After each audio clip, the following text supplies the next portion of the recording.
In today's episode, we're traveling to Maine to see why this renter left the lodge earlier than expected. Then we travel to a pine tree farm to find out what scared this farmer's dog so bad. Then finally, we hear from an alligator wrangler who had someone free his truck from the mud. Well, this someone was a very large someone. But before we get to the stories, if you're digging my content, then make sure you're subscribed so you don't miss out on all the fun. Now let's get to the stories. A few summers ago, I decided I wanted to get away by myself to somewhere that I've never been. I was kind of fed up with people at the time and just wanted some nature and solitude. I found this A-frame cabin rental in Maine that sounded just like what I needed. I'd never been to Maine, but I always wanted to check it out. This place was near the Basin Preserve. It was gorgeous there, and the temperatures were so perfect, especially for late July. I was coming from the heat of Kansas City, so I was usually stuck inside the air conditioning. I spent some really peaceful days relaxing and hiking. I even found this great place to pick blueberries. It felt so nice and relaxing, the exact opposite of the hectic city life I had been living. My cabin was in the woods, and it had this really cozy porch that became my favorite place to hang out. I tend to be a real night owl, so one night I was out there on the porch reading with my headlamp. It was around 1 a.m., and I had a book that I just hadn't been able to put down. I heard this loud cracking sound, like someone stepping on a big branch. I was really engrossed in my reading, so I didn't pay much attention to it. But then I heard it again. I turned my headlamp to high and aimed the light towards the woods. And about 8 feet off the ground, I saw these huge eyes reflecting back at me. They were bright golden yellow and kind of slanted. They were staring directly at me. I'm not that good at judging distance, but I want to say maybe 20 or 30 yards away. When I saw those eyes, I was just filled with this intense dread. I was gauging the height of it by comparing where I saw the eyes in relation to the outhouse that was between us and a little to the side. I didn't see anything other than the eyes before I rushed inside. I locked the doors and I was running around the house like a crazy person, looking to see if there was anything I could use for a weapon.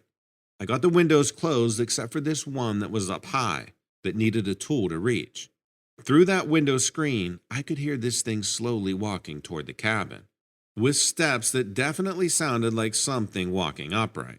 It sounded like it was slowly walking back and forth in front of the cabin, over and over. Then it got quiet, completely silent. I was too scared to look, but made myself look anyway. I was peeking through the side of the curtain, but I couldn't see anything at all. Then I heard this hellacious howl. It was like a wolf howl mixed with a human howling in terrible pain. The A-frame had a loft, so I decided I would climb up the ladder and see if I could spot it from the upper window. The backyard of the cabin had this bamboo fencing that was about 6 feet tall. I was looking out the window into the backyard. The back porch light was on, and all of a sudden, I see this thing jump over the fence into the backyard. I mean, it easily jumped that fence. It was so huge. It had this huge snout and really sharp canines. It was black and had this massive ruff of fur around its neck. It was so beefy looking, like a bodybuilder. I think I would describe the head like a giant wolf head, 2 to 3 times the size of a real wolf head. It was pacing back and forth. Then it was out of sight and came closer to the house, and I heard it tapping on the windows. At that point, I was just about dead from fright. I wanted to call someone, the police, anybody, but I didn't have any service. Then I heard that terrifying howling scream again. It came back into sight, and I saw it sniffing the air, and its ears were moving. It went back and stood next to the fence. I was mentally begging it just to leave. I felt so much dread filling my entire body. My hands were sweating and my heart rate was off the charts. Then it just jumped back over the fence. I was listening so intently. I never heard it walk away. No footsteps into the distance or anything. I was praying that it was really gone and not just hiding on the other side of the fence. I tried to come back to my senses and breathe steadily, but I was really messed up. I didn't want to stay there, but obviously I wasn't going to risk going outside to my car. I stayed up in that loft that whole night. There was a futon up there that really wasn't that comfortable. Not that I could sleep anyway. Early in the morning, I packed up my stuff and I looked out every window to make sure that I didn't see that thing anywhere. Then I made this mad dash to my car and started my drive home. I had paid for a whole week's stay at the cabin, but there was no way I would ever go back there again. I drove to Phippsburg and checked myself into a hotel. I did contact the owner of the cabin and tried to describe what I experienced. I got so emotional when I was reliving it that I guess he took pity on me and gave me a full refund. But he said he had never heard of that kind of creature in those woods before. He said he would report it to the authorities. I'm just glad I got away from there unharmed.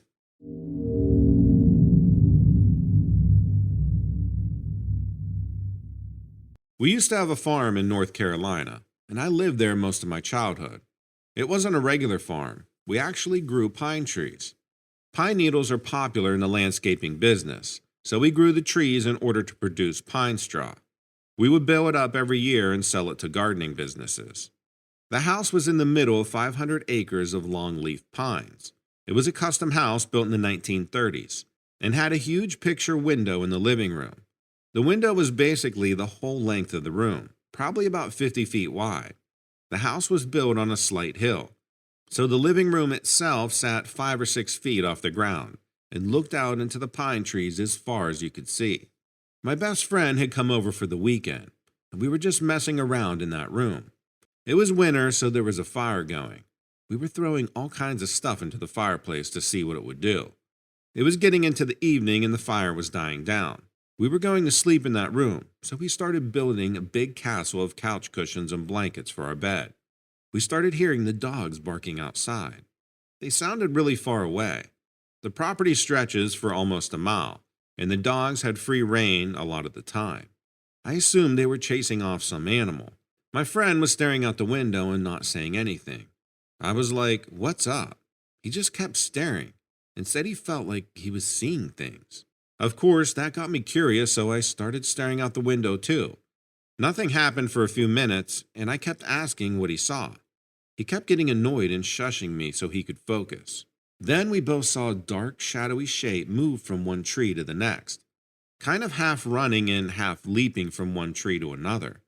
It was probably about 30 yards from the house. We couldn't actually tell if it was coming closer or not, because the moonlight was reflecting off the slushy snow in the yard and distorting the view, but the figure seemed unnaturally tall. I guess we should have been more freaked out to see some person randomly on our property out in the middle of nowhere. I didn't hear the dogs at all at this point. We kept staring out there to try to figure out what it was. We should have gone to get my dad, but he was always overreacting to stuff and getting belligerent. He was the kind of type of shoot first, ask questions later, so I didn't want to sound an alarm if it wasn't necessary. But we were definitely a little nervous, and I didn't want to draw attention to whatever it was. We didn't really have neighbors. The land surrounding our farm was owned by a paper company, so it was miles of uncultivated trees. You never really saw people around the farm unless they intended to be there for a good reason. About 5 minutes later, we saw it again, but this time it's swooping from tree to tree without touching the ground. And when it went through the air, I swear it had a wingspan. Like a 7-foot-tall human-type figure, but with a wingspan. It kept changing trees and was sporadically vanishing and reappearing. Then finally it settled on one tree and sat there facing toward us. I got the binoculars out of the drawer, and when I zoomed in on its face, I knew something wasn't right. It didn't even have facial features, but it was staring toward me with these creepy red eyes. It was crouched in the tree and looked like this giant half-human, half-bat thing. My friend looked through the binoculars and completely lost it. Then, while it was looking toward us, it got down from the tree and stepped toward the house. We ran out of the room so fast to get my dad. By the time we got back into the room with him, there was no one to be seen. But both of the dogs were barking crazily and scratching at the front door. That was really unusual. If there ever was a creature in the woods, they'd be all over it and chasing it away. We let them in, and they were literally trembling. We ran through the house, locking all the doors and the windows. Living in the country like that, we rarely kept the doors locked. Every time I got to another door, I was sure that thing was going to beat me to it and burst in. We got everything locked up and walked around the house over and over, making sure no one had gotten in without us knowing. My dad was going to go out there with his gun, but I begged him to wait until morning. He slept in the living room with us, not that any of us got much sleep. I never understood why my dad wouldn't call the police. He always had this we take care of our own mentality and hated getting the authorities involved in anything. The next day we went out there to look, and there were definitely footprints everywhere in the snow. We saw them between the trees, and then we actually saw where someone had been standing right in front of the window. But they weren't human. These were weird, long, three-pronged prints. We stayed freaked out for a pretty long time. That's when my dad installed cameras and alarms all around the house. We finally started to relax a little after that. I think the thing that freaked me out the most was how scared the dogs had been. They didn't usually back down from anything, and it almost made me think it was something supernatural.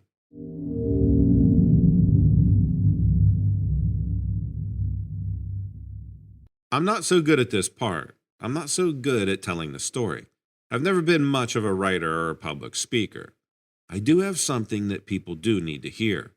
There's something nasty living in Croatan National Forest. That's North Carolina, a place I wish I'd never been. I wrestle alligators for a living. I don't scare easy, and I know nasty when I see it. I'm not talking about a bear or coyote, understand? I hadn't been in North Carolina long. I did most of my work around Mississippi at the time. Lots of alligator wranglers in Mississippi, though. Work was available in North Carolina, and I was available for work. I hadn't found much of anything, except a cheap motel and a bar where I could leave my business card. I got the call when I was close to giving up. Another day without a paycheck might have sent me back home. Lucky for me, Linda's morning had started with an 11-footer on her front lawn. Linda's not a real name, and she doesn't need to get wrapped up in this. So don't go digging, okay? Alligator wrangler. Let me tell you what that means. Mount the back, squat, crank on the gator's neck. It sounds cruel, but if you aren't locking in the camel clutch, like you're the Iron Sheik, you're gonna get bit. Restrain the gator however you got to, and then relocate it to someplace safe. Try not to get bit on the way out. That's all there is to gators. An 11-footer isn't a joke, though. It took me a while to size her up, but I got her wrangled and I got paid. Loaded her into my truck for transportation. You're welcome, Linda. Now, I should have had another pair of hands with me, but I couldn't afford to pay someone at the time, not unless I was eating ice cubes for dinner. The drive out to Croatan wasn't far. I had to take it slow on account of my passenger, but we got there without any hiccups. Got deep into them trees, too deep, I guess. The ground underneath the truck was soft. It sucked in the soles of my boots. What's important is I got the gator out. Banged my elbow pretty bad, but I got her out, and I let her go and she ran until I couldn't see her anymore. I thought she was scared of the truck. Usually an engine will clear an area of any wildlife for at least a couple of hours. I had turned the truck off before I jumped out, but I was still surprised to realize that the gator and me weren't alone. There was a great loud whooping in the trees around me. It echoed so many times that I had to spin around. I saw a whole lot of nothing in every direction. It was weird, though. I knew that immediately. The wailing or whooping or whatever you want to call it, it sounded like that kind of yelling that chimpanzees do. If you had told me I'd wandered into some nature documentary, I would have believed it. After all, there aren't any apes in North Carolina. The only time I heard whooping like that was at 2 a.m. with the TV on and a drink in my hand. This wasn't TV, though. It made my skin crawl. The hair stood up on my forearms. I jumped back into the truck in too much of a rush. When I hit the gas, my tires spun and sunk into the mud outside. Doesn't get much worse than that, does it? What choice did I have? I cut the engine again and jumped out. Had to get it free somehow. Before I could inspect the tires too closely, there was a banging. The sound echoed again, but this time I got a good idea of which direction it was coming from. Someone out in the woods was going major league on a tree, swinging a bat or a branch or who knows what. Do animals knock down trees like that? I still don't know of any. I thought maybe someone was playing a prank on me, welcoming the outsider to North Carolina with a bit of fun. I called out, told whoever it was to knock it off. Then the nasty thing in Croatan National Forest called back. It roared, screamed really, like a man in a fight of his life. Something bigger than me, bigger than any animal I'd seen.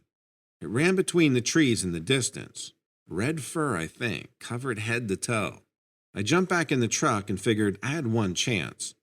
I rocked from forward to reverse, trying to sway my way out of whatever hole I dug. I remember whispering to myself like a lunatic. I probably should have been praying, right?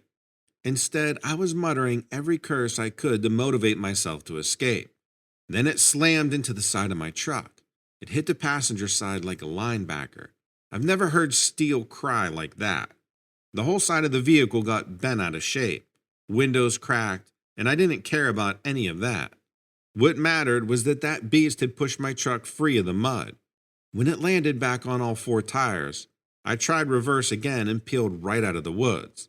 There was another flash of fur in my rearview mirror. I think it wanted to make sure I didn't change my mind. I didn't. I got out of there as quick as I could. Got out of North Carolina, too. I guess that's why this story felt important to tell. Whatever lives in that area, it doesn't want us there. Mississippi isn't so bad, even if the gator market's a little oversaturated. Let me know what you think about these stories in the comments below.